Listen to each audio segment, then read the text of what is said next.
एक बार, अब हमारे साथ तो दूसरी घटना, एक बार एक आदमी गया, उसने बड़ी तपस्या की, भगवान प्रसन्न हुए, किसी को भेज दिया, इसको वरदान दिया। एक देवता आया, मांगो वरदान, पर हम एक ही देंगे वरदान बस। उसने कहा कि हम तो खुद बड़े संतोषी हैं, एक से ज्यादा तो हमें चाहिए भी नहीं। अच्छा, देवता ने कहा बोलो क्या चाहते हो? बोले जब जिस समय जहां हम जिस पदार्थ की जितनी मात्रा में कामना करें वह हमें मिल जाए, बस एक वरदान चाहिए। और तो कितना संतोषी है।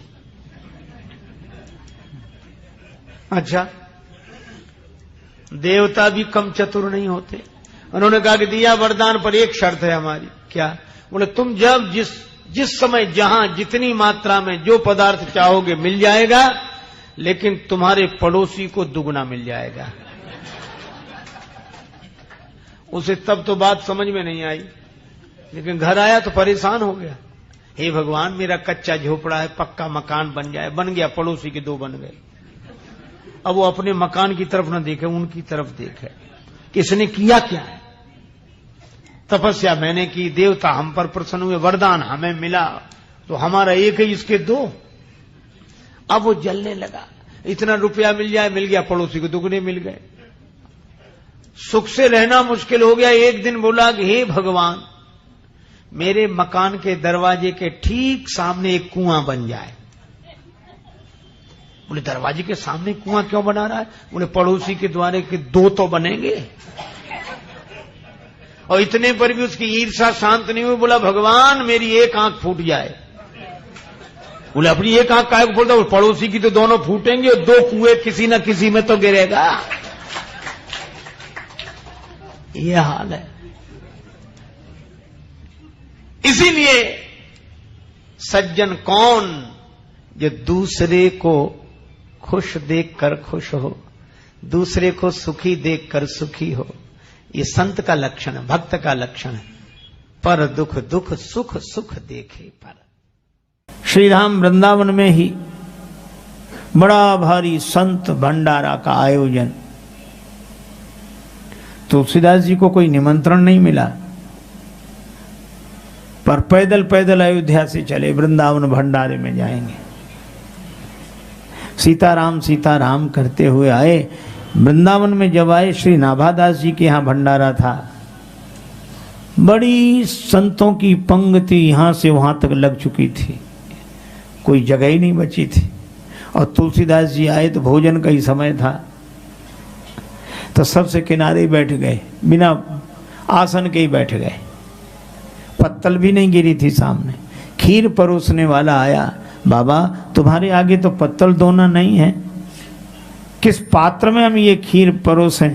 तुलसीदास जी ने बगल में ही संतों के जूते पड़े थे, संतों की पनही उठा ली और वो पनही सामने करके बोले इसमें परोस दो। खीर परोसने वाला कांप गया। संत की पनही में खीर परसवा कर खा लेना चाहते हैं। वो दौड़ा दौड़ा नाभादास जी के पास गया कि एक संत हैं, वो संत की जूती उठाकर कहते हैं इसमें खीर परोस दो।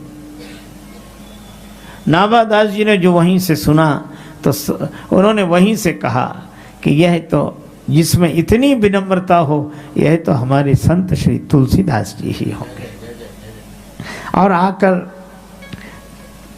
तुलसीदास जी को हृदय से लगा लिया और कहा कि बाबा आपका स्थान यह नहीं, आपके लिए जगह खाली है। 108 संतों की पंक्ति हुई, पर सुमेरु का पद तो अभी खाली है। और तुलसीदास जी को सुमेरु पद पर बिठाया। यह गुरुदेव की कृपा, भगवान की कृपा। किसी ने पानी से पूछा कि पानी, तुम लोहे के टुकड़े को डुबा देते हो, पत्थर के टुकड़े को डुबा देते हो, पर लकड़ी को नहीं डुबाते। बड़े बड़े वृक्ष नदियों में बहते रहते हैं, पर नदियां वृक्ष को डुबाती नहीं हैं। कारण क्या है? जल नहीं भोरत काठ को, कहो कहाँ की प्रीति। जल ने उत्तर दिया, अपनों सींचो जान के, यही बड़न की रीत। जल कहता है जिसको सींचकर हमने वृक्ष बनाया, उसको अगर डुबा देंगे तो हमारा बड़प्पन क्या रहेगा। और जल की तो ये महानता, और लकड़ी की नीच वृत्ति देखो। जिसने सींच कर बड़ा किया उसी के सिर पे चढ़ के चलती है, जल को डुबाकर चलती है। जिसने सींच सींच कर बड़ा किया उसी के सिर पे चढ़ गए। तुलसीदास जी कहते हैं, लकड़ी जैसे जल के सिर के ऊपर चढ़कर चलती है, वैसे नीच हम हैं।